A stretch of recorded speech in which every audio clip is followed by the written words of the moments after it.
What up, Cavs Nation? I'm your host, Ethan Sands, and I'm back with another episode of the Wine and Gold Talk podcast. I'm joined by two of the best in the business, Chris Fedor, Jimmy Watkins, and today we're here to discuss something that we have all been waiting for since the trades have started, since the offseason started, and since it was available to happen. Donovan Mitchell signing an extension with the Cleveland Cavaliers, 3 years with a player option.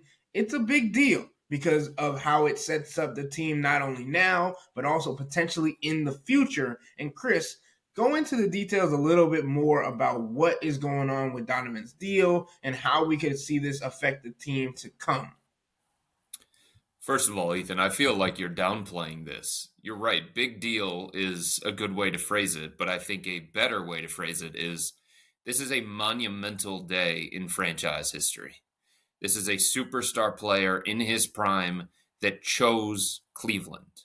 That doesn't always happen. This is a day of celebration for the Cavs. As somebody who texted me from inside the organization shortly after it happened, it is a monumental day for the Cavs, for Donovan Mitchell to go through with this extension, to show the belief in this organization that he has, the trust that he has in the front office to put the right pieces in place, the ability that the Cavs now have to compete with the top teams, not only in the Eastern Conference, but around the NBA. Like, none of that happens if Donovan Mitchell is not here. He gives them hope. He gives them an opportunity that Darius Garland doesn't, right? That Evan Mobley doesn't, that Jared Allen doesn't. Now there is a real chance for this team to hang another banner because Donovan is that kind of guy. So for him to lock into a 3-year deal, and I'm told it's a 3-year deal because it's a financial decision that he is making. It's not like he's looking for an exit strategy here.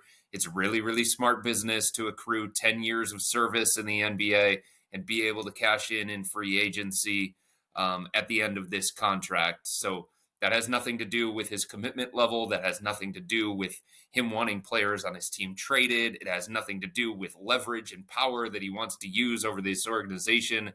It's a smart financial decision for him to structure it this kind of way. And I think there are so many reasons for the Cavs to celebrate today. Obviously, the work is not done and they have other moves to make this offseason, and they have to continue to be committed and align their goals with the same goals that Donovan has. But this is a celebratory day for the organization. It's a celebratory day for small markets in general, I think, across the NBA. Like, I wrote this when the Bucks traded for Dame last summer. Like, the Bucks and Cavs are kind of like these brothers in arms against like the New Yorks and Miamis of Los Angeles in the world. For most of the player empowerment era, it has basically just been assumed, most often correctly, that players like Donovan Mitchell and Damian Lillard, and players that actually did it, Carmelo Anthony, Anthony Davis, all these players that were in smaller market cities would just end up, they would ask to be on a glitzy, glamorous franchise in a big city, and they would end up there. Because again, that's what happened, right? Like, go back, I mean, even like Kareem Abdul-Jabbar in the 70s, played for the Bucks, didn't want to play for the Bucks anymore. He gave them 3 destinations. The Lakers were one of them. He ended up on the Lakers. Carmelo Anthony wanted to be a Knick. Guess what happened? He ended up being a Knick.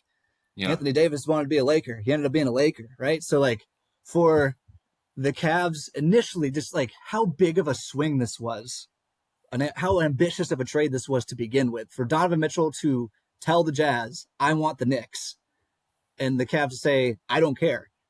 We're gonna pay the full superstar price anyways, and we're gonna bet on our culture. We're gonna bet on the players that we have in place to convince this guy that, hold on, wait a minute. And by the way, it's a bet on the city too. I think it's not, Donovan Mitchell isn't staying. It might not even be in the top 3 reasons that he's staying, but like the way that Cleveland bleeds and cries and like embraces its sports and their superstars, and that's part of this too. It was Cleveland made a bet on everything that's happening right here, and said, we think we can change your mind.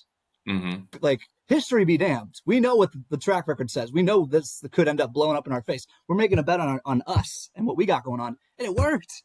It worked. This doesn't happen.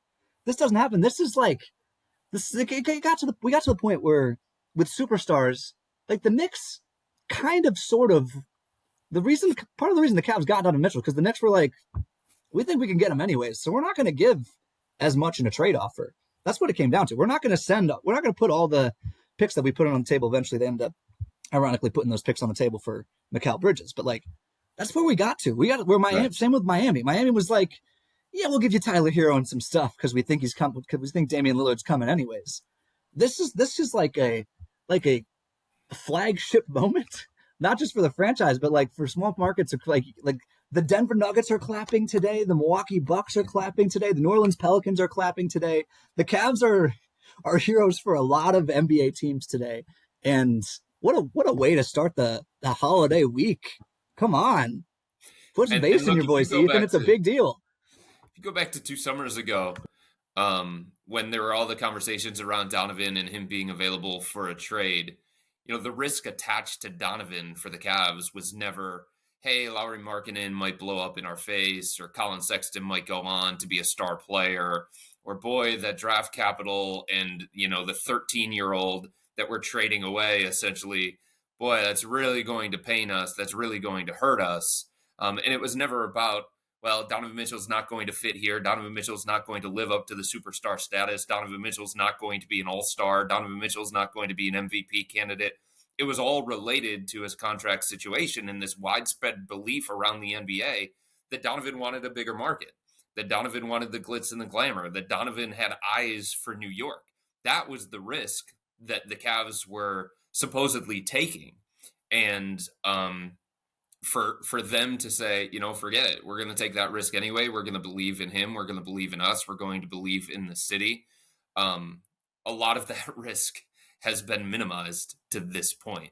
And I don't think there's anybody inside the front office that ever for a minute regretted that deal that they made for Donovan, even when there was uncertainty about what was going to happen for him in the future. And I can tell you right now, there are no regrets still, because they're getting Donovan for a longer period than people around the NBA anticipated. I mean, when Donovan was running around the golf course in South Beach celebrating the deal because he was getting to play alongside Darius Garland and Evan Mobley and Jarrett Allen, and because he was going to Cleveland, everyone's like, oh, that's fake. That's not authentic. There's no way that he truly feels that happy about going to Cleveland. Just wait for a couple of years when he actually has an opportunity to sign the extension. Let's see what happens then. Well, he has backed up everything that he has said, everything that he has done since he got here to Cleveland. Yeah, and I mean that goes into how he announced that he was gonna stay. Like, at the same time that Donovan Mitchell posted on X, formerly Twitter, Woj posted his tweet. So Donovan kind of broke his own news. And the way he did it on social media was by saying that he posted a video of the Wolf on Wall Street saying that I'm not leaving. And it's saying basically that he's been ready for this moment the whole time. He even took to Instagram afterwards from a video that seemed to be pre-recorded that said, I don't know why people are surprised, basically, because I've been saying it all year. I've been saying that I like it here. I've been saying that I want to be here. I've been saying all of these things that we've talked about on this podcast at an abundance. And he basically ended the little short video saying, I'm glad I got it done, Cleveland, because this is a place where he feels like he can win. This is a place where he feels like he can take his game to the next level and get to where he has seen his game for a lot of the years in the past. The Eastern Conference, Western Conference Finals, and the NBA Finals. And to do that, not only did he give the opportunity for the Cavs because he didn't take as much money as was expected, he took an opportunity to not only say, I could come back later on if you are willing to give me the amount that could be a multi season maximum deal. And I think that's also the expectation for him is he's going to do what it's necessary to earn that over the years that he has in Cleveland over these next 3 years, 2 years, and then a player option, all of those good things. And I think it's just interesting because we mentioned the big market, small market, and we've talked about during the season where Donovan, under his breath, talked about how I wasn't as needed as Quentin Grimes at a point, talking about the New York Knicks going and getting him instead of getting Donovan Mitchell.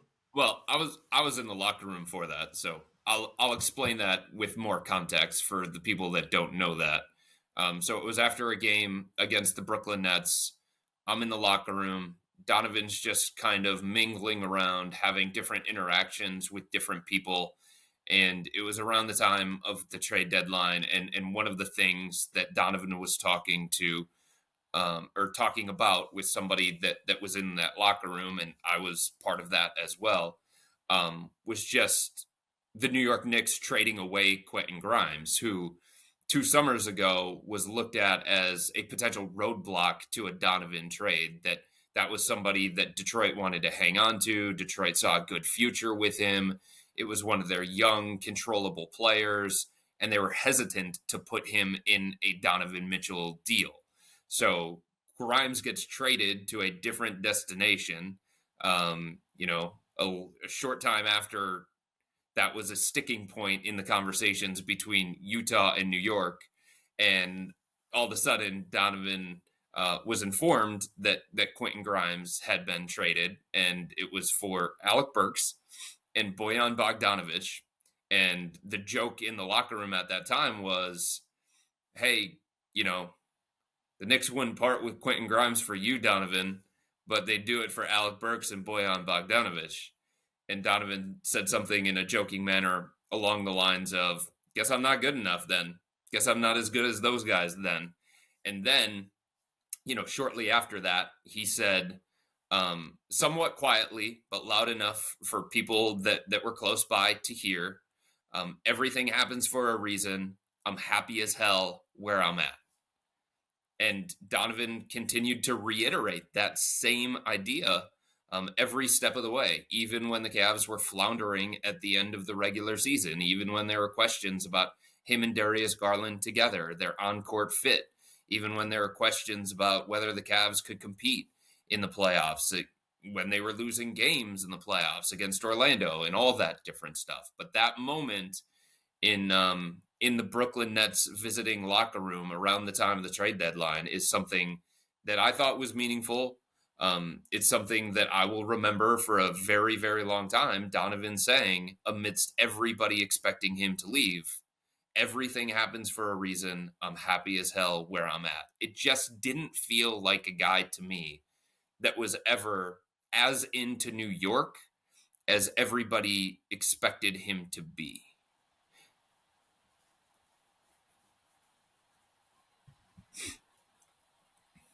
Yeah, and I mean, we've talked about that same sentiment a couple times on this podcast, and I just think it's interesting that that's how he kind of announced his return, because it's been the same thing that we've been talking about. So, Jimmy, I wanted to get your ideas and thoughts on not only how important this move was, because we've gotten into that a little bit, but where this takes the Cavs' expectations for this next season, especially when it comes to against the teams that have grown during this offseason, talking about the 76ers, talking about the Orlando Magic, talking about the Boston Celtics bringing back all the guys that they did. I think Kenny Atkinson said it in the presser yesterday that the Cavs have enough. He said it on multiple occasions. But with this domino falling, with them getting Kenny and then getting Donovan, what do you think about their chances to contend with the teams that we consider at the top of the Eastern Conference? I think it changes the conversation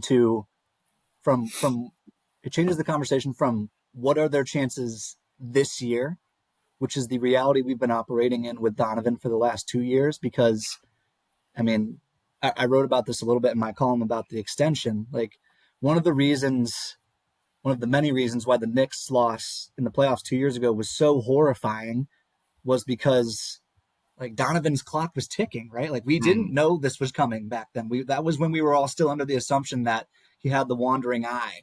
And for the Cavs to look that bad in a playoff series with, I mean, like we all knew this was the decision summer. So they basically had one season left to prove it to him. It just felt like everyone's hair was on fire and it needed to have like all these improvements, these dramatic roster improvements, like the shooting that needed to be added, the maturation that needed to be shown from Evan Mobley and Darius Garland. It needed to happen right now, and there was so much pressure for it to happen. Otherwise, Donovan's out the door. Like it just felt like the franchise was on fire for an entire summer, right?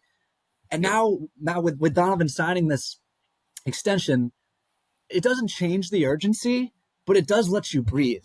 Like it's okay. Now we're competing with the Celtics and the Knicks and the Sixers and the Bucks on a 3-year window. Not just, it doesn't have to be now or never. Now, if the Cavs have another ugly first round flame out in the playoffs next year, this conversation can totally change within a year. Sure. But like it is assuming that the internal improvements, reasonable expectations are met on internal improvements, or like we'll see what happens with the Darius trade market or lack thereof now that Donovan has officially signed this extension. But like assuming the Cavs keep taking incremental steps forward, like you can take a small step forward and not feel like you're looking over your shoulder at what your superstar is doing now. And I think that's so important, particularly given what the Cavs are counting on to get to the level that Donovan wants to be at. Like we know that he wants to be in the Eastern Conference Finals and the finals.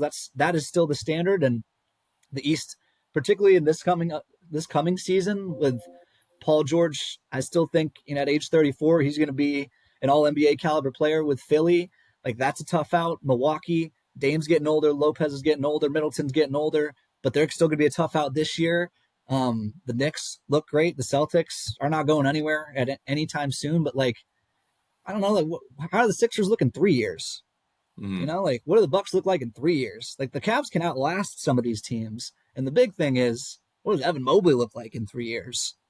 And now we know that whatever he looks like in 3 years, Donovan Mitchell is going to be around here to see, again, barring something terrible happening between now and then. Like that's the big thing to me is like we keep talking about. I think Donovan understands that Evan Mobley, as much as Donovan wants to be a face of the league, and Kenny Atkinson said yesterday that Donovan can be the best player. It was a direct question from Jason Lloyd of The Athletic. Does Evan Mobley have to be the best player on this team for it to win a championship? And Kenny said, Donovan, we can do it with Donovan. But Donovan understands how important Evan Mobley is to that goal as well. And now we have time. We have time for Evan Mobley to become the player that we all envision him being, because we're not looking at Donovan's watch the whole time. That is it's one of many reasons to celebrate today, but like the benefit of patience cannot be overstated as a result of this extension. Yeah, and the other thing is, when it comes to the Cavs and this situation and Donovan specifically, he wants to win championships. He wants to compete for championships. That's been said by Donovan. That has been said by people close to Donovan ever since he got here to Cleveland 2 summers ago. There had to be some level of basketball-related belief that this was the place that was going to give him that opportunity. And even though the Cavs to this point have been quiet in free agency, even though to this point the Cavs have shown no indication that they're going to break up the core four, I think Donovan is smart enough to understand that the best potential move for the Cavs going forward is Evan Mobley taking that leap, Darius Garland bouncing back from a bad season, and the kind of changes and enhancements that can happen within this organization by making a coaching change. So, Donovan's not sitting there saying, well, geez, why aren't you guys signing X player in free agency? Or geez, why aren't you going out and trading Darius Garland or Jared Allen for this player or that player? It's clear by him signing this extension that he has a belief in the front office, the belief in the moves that they have made in the past, and the belief that they're going to do things properly. We'll see. We'll see if they do. We'll see if they make the right moves. We'll see how active they are for the remainder of this offseason. But Donovan would not have signed this extension if he didn't have that belief in the front office, if he didn't have that belief in this situation that he's currently in and what he thinks this situation can soon become with these guys that are already in place. And by the way, whatever moves the Cavs do make, now they can make them with conviction because they know what kind of team they're building. They know their guy is going to be here, right? So like, I would contrast that with Cavs fans remember the LeBron experience, right? Where LeBron, for most of his career, his goal in these negotiations has been to maximize his leverage over the franchise at every turn. He signed however many. He's kind of still doing it with the Lakers. He just opted out of his contract over the weekend, and he's waiting to. He might take less money if the Lakers sign the right guy and can get them their non-taxpayer mid-level. We'll see.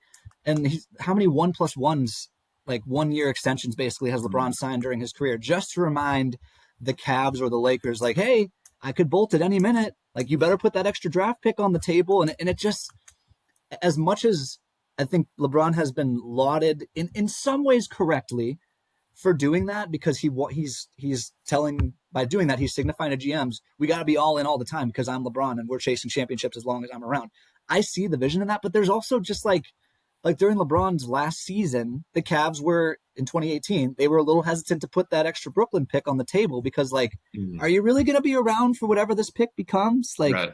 we don't know what to do. And it ended up being a situation where he left him hanging. So if they gave up that pick, then, and did that pick end up becoming Colin Sexton, Chris? It did, yep. So if the Cavs trade that pick and LeBron goes to the Lakers, we're not having this conversation because Colin Sexton, I mean, maybe whoever the next draft pick would have been good enough to land Donovan Mitchell. But like, as the world stands, like, we might not be having this conversation today if the Cavs made that move. That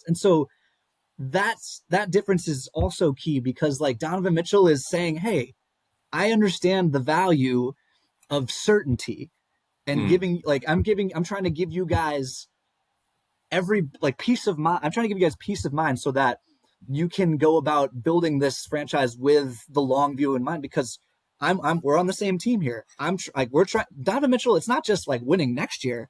He's trying to set up a long runway here. And I think that's the biggest selling point to Donovan here is, like, he might have had to wait around for these guys for a couple years, but like, if Evan Mobley really hits on what he can become here, this can be an elite partnership in the Eastern Conference for like the rest of the decade.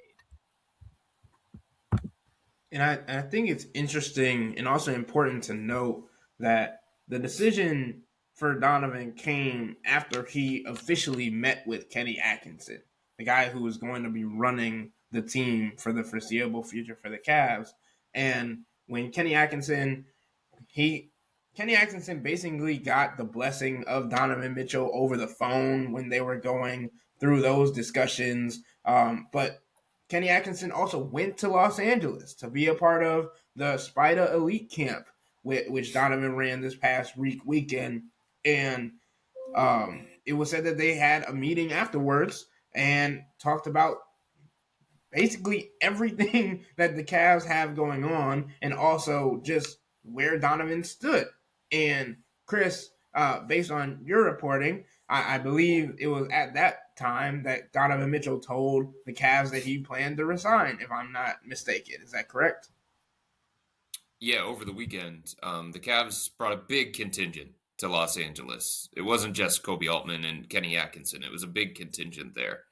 And they had a sit-down meeting, and it was organized by Donovan's agent, Austin Brown of CAA. And I'm told at the end of that sit-down, there was a moment of celebration as Donovan told them, I intend to sign the contract. I think it was just, when is the right time to announce it, all that kind of stuff. But the Cavs, since their exit meeting with Donovan, have believed that it was going to go that way.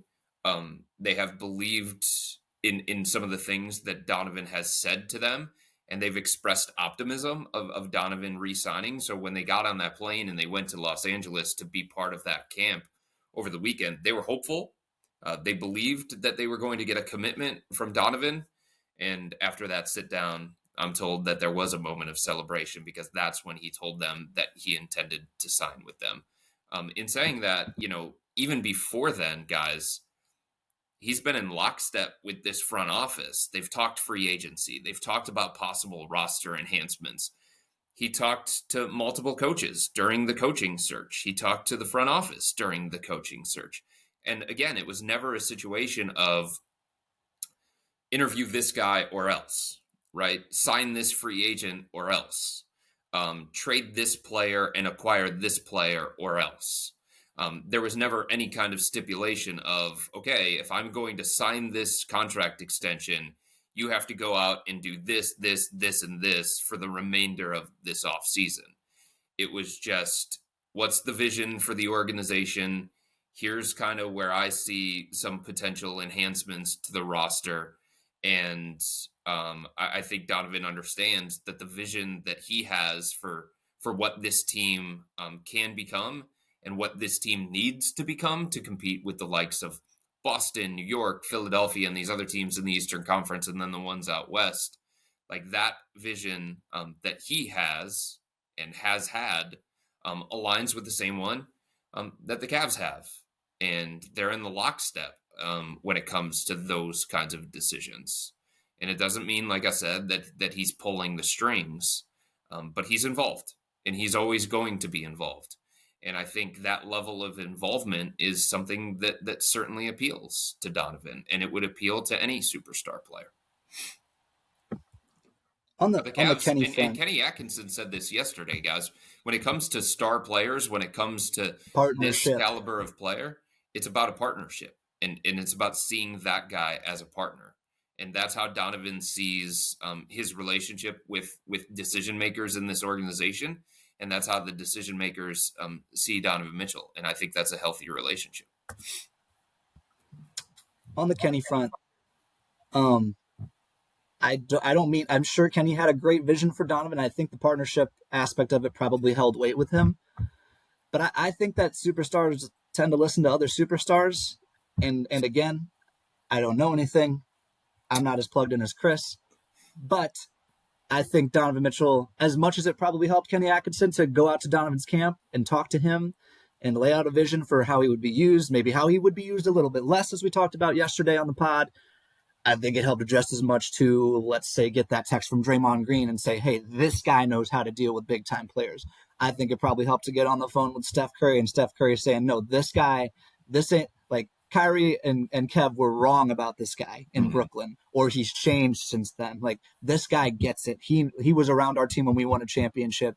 He's seen how we work up close. He can do what he can do for you what Steve Kerr did for us in the beginning. Like, I think those conversations hold more weight for Donovan's in the big dog fraternity. Like, and those guys operate differently than other players in the league. So I think other superstars can do more convincing of Donovan Mitchell on a coaching hire than a coach can do, honestly. And I think that brings us to probably one of the last topics for this podcast is, do we still, Chris, are there still inklings out there that Darius Garland or his representation are going to want to request a trade because of Donovan Mitchell re-signing with the Cavs? So that's the thing about this whole thing, and I'm glad that you phrased it as his representation, because I've talked about it on this podcast. I've written it as well. I am not convinced that Darius wants out. I'm not convinced that Darius is unhappy playing alongside Donovan. In fact, I had a source tell me that Darius was pissed when he read that and that came out because it wasn't his own feelings. But I totally understand why people around Darius that are looking out at his potential best interest when it comes to getting a new contract and marketing opportunities and all that different kinds of stuff. I totally understand why people that surround Darius would want a different kind of situation that maybe provides him a different platform, different opportunities, whatever the case may be. But I don't think that this is the right time to trade Darius Garland. He's got a big fat contract, and he's coming off a really, really bad year where there are legitimate questions about him, especially as a playoff level performer. So the Cavs theoretically would be trading him at a low point, and I don't think that they would get the kind of value that they would want back in return. So even if it does go down the road, guys, of Darius's people wanting him out of this situation, wanting him in a situation where he's going to get more opportunities and he's going to have a bigger platform. Even if that's the case, the Cavs do not have to do that. They do not have to trade him because he is under contract. They gave him such a lucrative deal a couple of seasons ago. And I just don't think there is a substantial market out there for Darius, especially given some of the other potential Darius suitors made other moves already this offseason. San Antonio with Chris Paul, that's not a long-term thing, but San Antonio in the short term with Chris Paul. And are you going to invest even more in a starting caliber point guard and give up the assets that you would have to give up in order to get Darius after giving Chris Paul the kind of financial deal this offseason that you gave him? Minnesota committing to bringing back Mike Conley Jr. And trading up in the draft for a future point guard in Rob Dillingham, who is basically, low calorie Darius Garland at this stage. And then you talk about some of the other teams that were potential landing spots for Darius. New Orleans with DeJounte Murray. So when you have those kinds of realities in play, with some potential landing spots drying up, and you have, the questions about Darius and his contract, the value that the Cavs would get back in return in a potential Darius deal, I just don't think it's there for them to say yes to.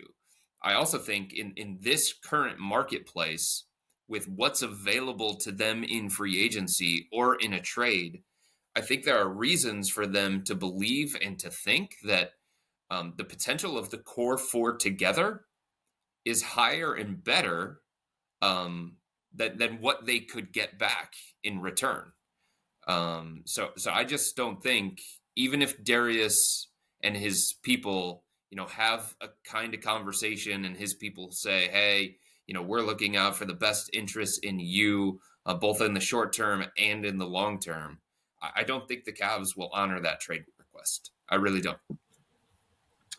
Okay, so there's a lot of meat on this bone, including the fact that Rob Dillingham as low-calorie Darius Garland, I would say is a generous comp for Rob Dillingham. There's, how could I say this? There's a little bit more willingness to pass in Darius Garland's game than I see with Rob Dillingham. As of when now. The Spurs, when I thought for 2 seconds that the Spurs were drafting Rob Dillingham, I thought that he might actually be the guy that causes Pop to go into retirement just because he's going to be taking 25-foot step backs with Wemby posting up a 6'8" kid.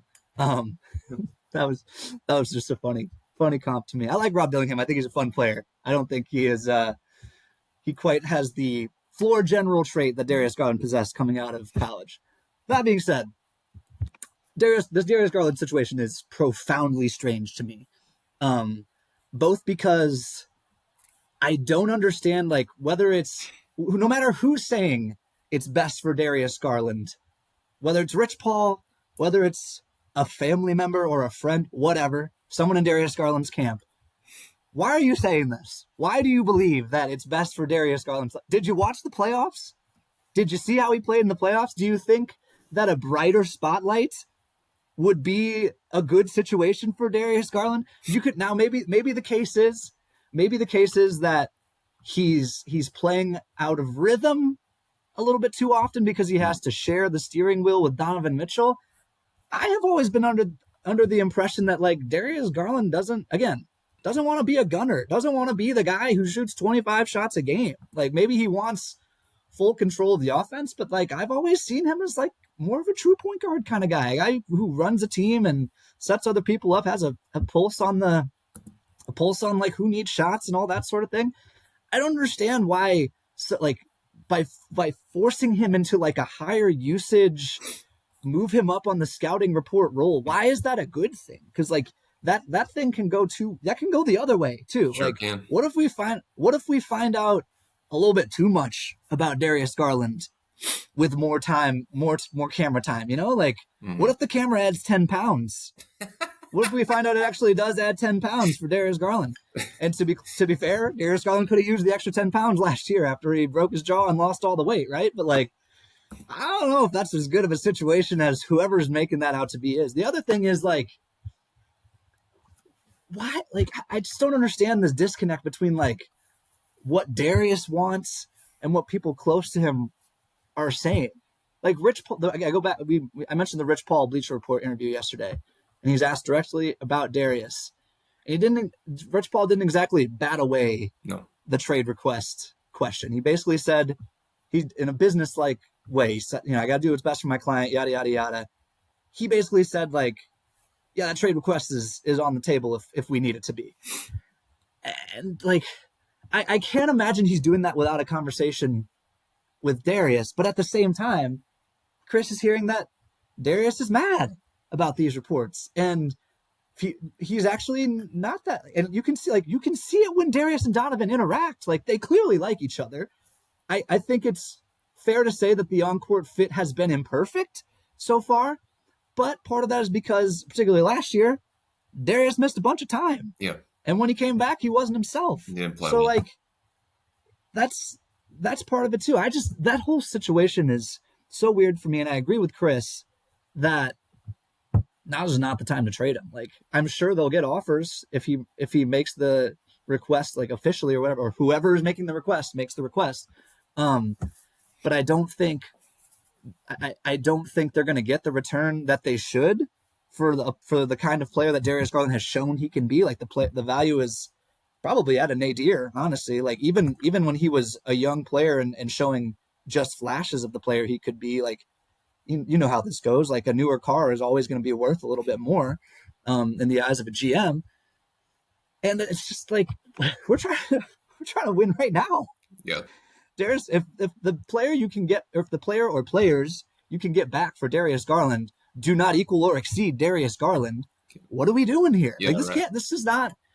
It's one thing if you're like trying to retool. It would actually almost make more sense to trade Darius if Donovan was not committed, because you need to like really start planning for the future, right? Like, if Donovan is a flight risk, then you need to have a contingency plan, and we need like a plan B to like put something else together on the fly in case this thing all falls apart. We're just building around Evan Mobley now, right? Yeah. But as things stand, you're trying to maximize each season to its peak. I don't know, man. I think they're in a tricky situation for that. Yeah, the next thing on the to-do list is not trade Darius Garland or trade Jared Allen. It's get Evan Mobley locked up with the same kind of extension, similar to the one that Scotty Barnes got.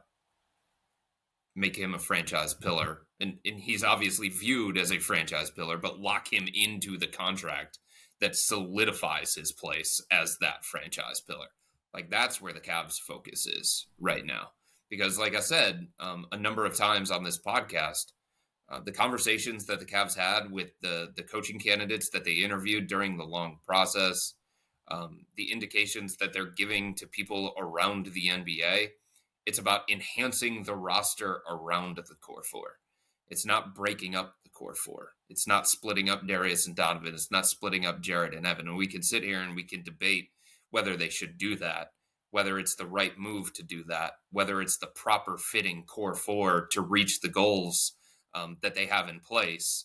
And maybe in January, we're going to be talking about, they probably should have considered moving Jared Allen or Darius Garland this offseason, or whatever those conversations are going to be into the future. It's entirely possible that we do have those conversations into the future. So right or wrong, like, the Cavs have a belief in this core group, and they don't see it as something that cannot function together. And along with that, I think they owe it to themselves to see how it functions together with a different coach, in a different system, with a different dynamic offense. Because, like, when you have high level controllable talent the way that the Cavs do, that is very, very risky. And I think you owe it to yourself to explore every possible avenue and experiment every possible way, what works, what doesn't work, before moving on from that. Because there's just no guarantee that what the Cavs would get back for Jared Allen or Darius Garland is going to be the same level of talent or is going to work better than what has already had a level of success. Like, this isn't a team that is just hovering in mediocrity here, folks, right? Like, they aren't the Chicago Bulls. They aren't the Atlanta Hawks, right? This is a team that made back-to-back playoff appearances. This is a team that advanced to the Eastern Conference semifinals, and without Donovan Mitchell for 2 of those games, Jared Allen for the entire series gave Boston a go at it, right? Like, they were competitive. They were as competitive with Boston as everybody else was throughout the course of this playoff run. So it's not like you can sit there and say, there is no evidence whatsoever that this works. There is no success whatsoever that this core four has had together. I think there are questions about whether it can reach the levels of championship. Jamal Murray, Nikola Jokic, Jason Tatum, Jaylen Brown. Like, can it become that kind of duo, Darius Garland and Donovan Mitchell, Jared Allen, Evan Mobley? There are legitimate questions about that, and I totally get that. But, like, you break it up, you make that significant move, you push that button that is really, really dangerous to push when you have a whole pile of evidence in front of you that it doesn't work and it can't be successful.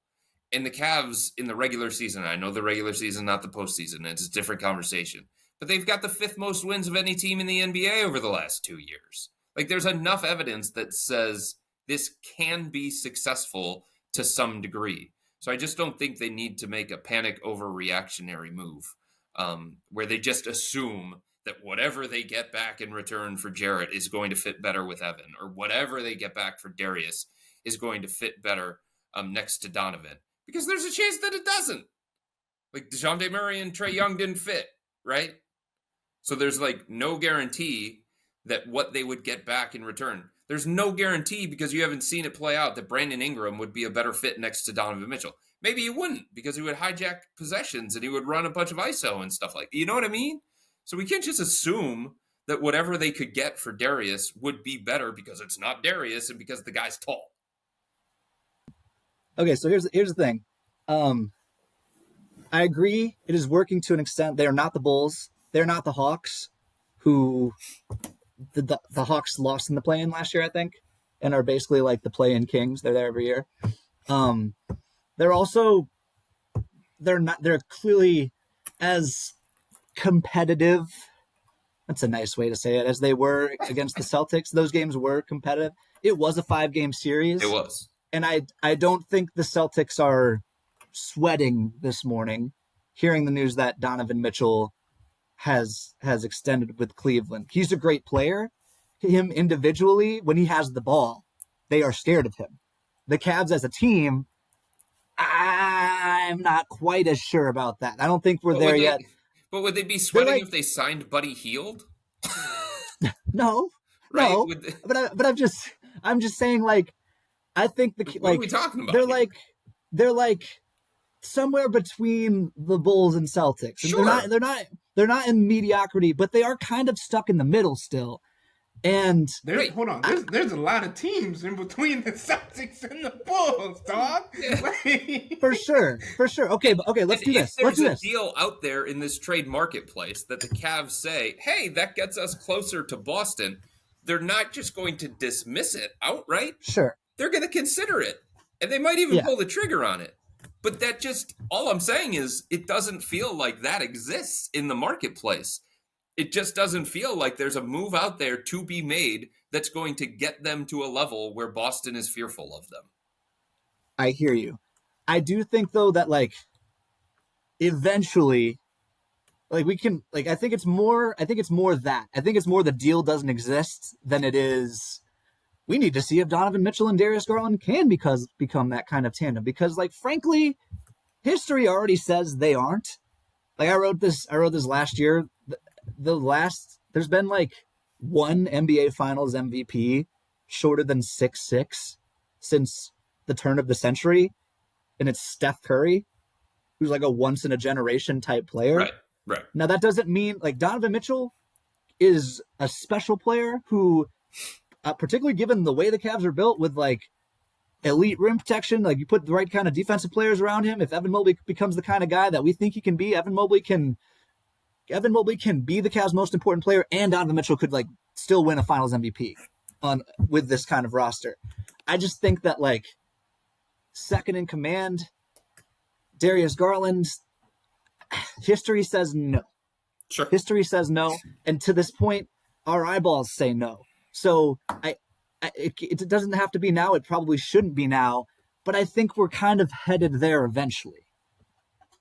And look, if it doesn't work in a new system with Kenny Atkinson in a more dynamic, creative offense, there's a chance that Darius plays well in the offense and he has a bounce back season, but there's still questions about the limitations between him and Donovan and Darius. And then what you have is a situation where Darius, in some ways, rebuilds his trade value, and potentially you cash in at the trade deadline or you cash in next offseason. And like you said, Jimmy, earlier on in this podcast, the clock doesn't tick the same kind of way. It's not ticking as fast because of the commitment that Donovan has made, right? You don't have to make panic overreactionary moves because you're sitting there biting your nails saying, oh, does this appease Donovan? Are we going to live up to the things that Donovan wants us to be and stuff like that? He gives them a little bit of a buffer and a runway here, that there's more time to try and evaluate these things. There's more time to see what works, what doesn't work. And if you get more of a sense in a new system with a new coach, with different things around this team, with the circumstances removed that existed last year for Darius and the bad season that he had, and it still doesn't fit, Darius could rebuild his value and then you could go that direction. More time for other teams to evaluate these things. That's true. As well. That's true. And I think it's funny to think about the Celtics kind of like shaking in their boots about this, but we know they're probably not. But more so, Jason Tatum might just be waking up after signing his deal the other day. The Celtics are waking up afraid of the salary cap. They're selling the team after giving three players $250 million in the last two off seasons. Yeah, that's a really good point. We talk and the about Celtics how are really, really good, and it's going to take a lot for any team to get to that level. You know what I mean? Maybe a trade, maybe a bunch of free agency signings, maybe something to happen internally with Boston. Maybe an injury. Maybe an injury. But as we've said before, and as Kobe Altman said in his end of season presser after this past season, it's just the end of year 2 of the Donovan Mitchell experience. Year 3 is on the way. And now you get to see a different look with a new coach, with Evan Mobley getting to the age where we could see a potential jump in his career. Donovan Mitchell is still 27, turning 28 this year, so he's going to be in his prime. And Kenny Atkinson said in his press conference that he even thinks that he can get Donovan from a top 15 to a top 5 player. He already considers him an MVP candidate. So Donovan Mitchell is not by any stretch of the imagination a finished product, but with this new organization running by a coach that has an offensive mind, that has a player development mind, that feels like he can get the most out of every player on this roster, that's a better opportunity for Donovan Mitchell to increase his productivity as well. And then you think about how this is just the second domino to fall for the Cleveland Cavaliers. Like Chris said, Evan Mobley is the third one that they want to knock down. And then you really get into what they can do to get better around the margins. How can they make this bench better? How can they make it stronger? Or do they truly believe that this roster has enough, like we've talked about an abundance on this podcast, to get to where they want to? But let me rehash this. to end the podcast a little bit better than I began it. Fireworks began a little bit early for Cleveland ahead of the 4th of July with the signing of an extension to Donovan Mitchell. And it is as Jimmy said, it is a time to celebrate for the Cleveland Cavaliers, especially with what they think could happen this year and in the future, but also understanding what it could mean for keeping Donovan Mitchell long term and how the next couple of seasons could impact based on how much they win, how far they go, on how long Donovan Mitchell would be wanting to be with the Cavaliers, and if this is a place that he wants to end his career at. But with all that being said, that'll wrap up today's episode of the Wine and Gold Talk podcast. But remember to become a Cavs insider and interact with Chris and me by subscribing to Subtext. This is where you'll find out now about Evan Mobley. This morning, Chris hit up our subtexters with an early morning text about Donovan Mitchell signing, and then went and did the dirty work and got the article out as soon as he did afterwards. So, to get the first intel about what the Cavs are doing this offseason, sign up for a 14-day free trial or visit cleveland.com/Cavs and click on the blue bar at the top of the page. If you don't like it, that's fine. All you have to do is text the word STOP. It's easy, but we can tell you that the people who sign up stick around because this is the best way to get insider coverage from the Cavs from me and Chris. This isn't just our podcast. It's your podcast, and the only way to have your voice heard is through subtext. Y'all be safe. We out.